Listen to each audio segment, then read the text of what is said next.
Hello guys, welcome back to my channel Ashu and record में आपके लिए आपका स्वागत है। आपके लिए मैं एक नई वीडियो लाई हूं जिसमें मैं महिला संगठन के संदर्भ में गैर सरकारी संगठनों की भूमिका बताऊंगी। MPSC 009 का क्वेश्चन है। कनाडा में महिला आंदोलन के प्रथम चरण में 3 प्रमुख मोड़ आए हैं। फर्स्ट है औद्योगिकरण, प्रथम और द्वितीय विश्व युद्ध। तो इसमें 1870 में प्रथम महिला मिशनरी समिति की स्थापना की गई। 1870 और 1880 के दशक में महिला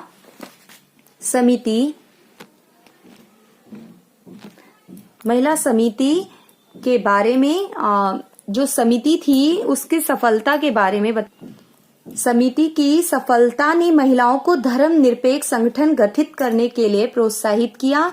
सेकंड पॉइंट है हमारा, अमेरिका से प्रेरित dominion order of king's daughters नाम की समिति की स्थापना की गई। थर्ड पॉइंट है इसमें, फर्स्ट पॉइंट में सिंपल सा क्लियर है, इसमें कुछ भी नहीं है। इसमें फर्स्ट जो था वो एक मिशनरी समिति की स्थापना की गई जिसमें महिलाओं का धर्मनिरपेक्ष संगठन करा। सेकंड मैंने काट दिया, ये थोड़ा अलग है, टफ लग रहा था तो इससे मैंने हटा दिया। थर्ड पॉइंट में क्या है, कनाडा में महिला आंदोलन के प्रथम चरण के मुद्दे क्या क्या थे। उनके मुद्दे ये थे कि पुरुषों द्वारा नशाखोरी, शराब का व्यापार, वेश्यावृत्ति, जुआखोरी, ये सारी चीजें हटाई जाएं। बाद में शिक्षा तथा मताधिकार की तरफ उनका केंद्र था। फोर्थ पॉइंट में बताया गया है महिलाओं को कि बोला गया कि कनाडा में 1870 से 1990 का समय जो क्रमिक सुधारों का था, लेकिन इसी के साथ साथ इस अवधि में महिलाओं को सुरक्षा प्रदान करने वाले अनेक अधिनियम भी पारित हुए थे। फिर 1872 में, जो कि इम्पोर्टेंट है, इसमें ओटेरिया नाम का अधिनियम जो हुआ था उसके अंदर महिलाओं को संपत्ति रखने का और अपनी आय पर नियंत्रण रखने का अधिकार प्रदान किया गया था।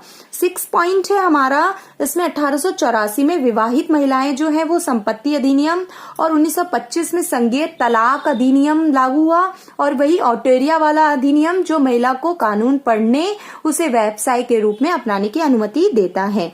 ये कनाडा की बात हो रही है, कनाडा की महिलाओं के बारे में। 1929 में स्थापित प्रिवी परिषद के न्यायिक समिति ने महिलाओं को कानूनी व्यक्ति घोषित कर दिया था।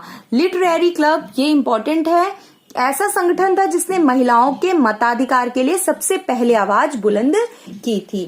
तो अब नेक्स्ट हम पढ़ेंगे इसमें महिलाओं के लिए स्कूल और विश्वविद्यालय खोलने की भी वकालत की। किसने? लिटरेरी क्लब ने।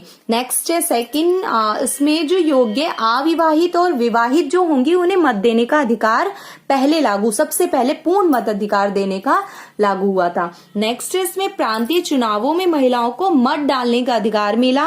चुनाव अधिनियम ने महिलाओं को सरकारी पद प्राप्त करने का भी अधिकार प्रदान किया। ये लिटरेरी क्लब के जरिए ये सारी चीजें लागू हुई थी।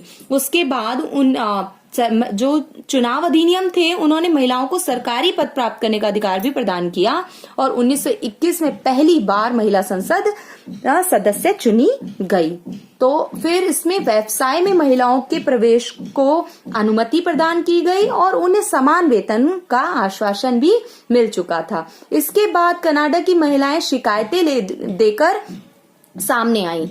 मतलब इतना सब कुछ होने के बाद, ये सारी चीजें जब इनके लिए हो गई, उसके बाद भी महिलाओं को कुछ मुश्किलें, कुछ समस्याओं का सामना करना पड़ रहा था।